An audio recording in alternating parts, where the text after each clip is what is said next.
realized recently, maybe a few weeks back, I came to the realization that I think I was running away from myself.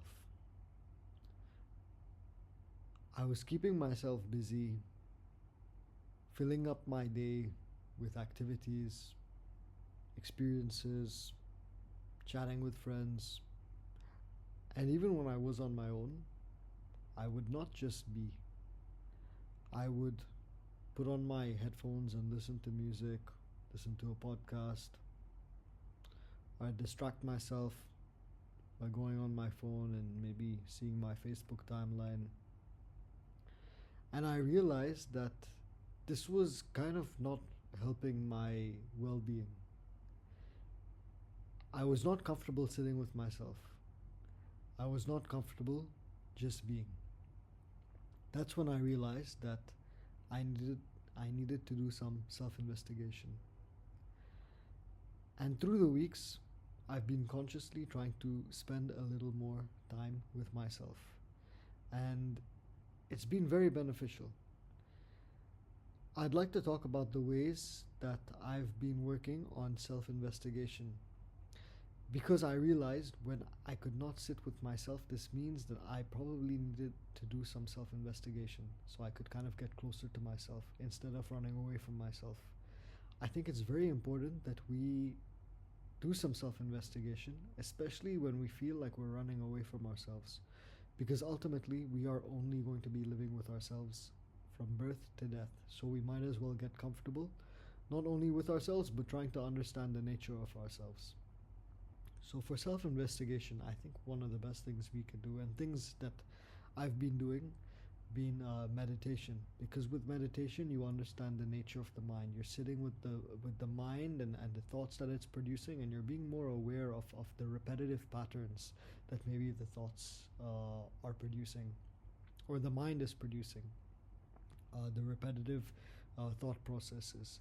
And when you understand this, you also kind of understand what the mind is saying. You can kind of disregard things that are not useful, but also kind of see the general, pick up and flesh out the general themes and concepts so that you can understand yourself better. You can also do journaling as a means of self-investigation. You can kind of decompartmentalize your day and as a means of understanding what's been going on, and you can kind of put things in silos so you can understand yourself better and also maybe some processes better. You can also do something like the Myers-Briggs type personality test or scale. I did this a while back, but it'll help you to kind of also understand how you are emotionally, how you interact with people, so you can understand yourself better. Something else you can do is reduce the input and just be. And I know it's easier said than done, but if you kind of allow yourself to just be and sit in silence, there's some tremendous self-investigation that can come there. Because if you're learning to just sit in silence, you will learn a lot about the nature of your mind. You'll also learn a lot about what is it that you're running away from. And when you kind of get closer to the thing you're running away from, it'll create less and less distance and ultimately a little more comfort.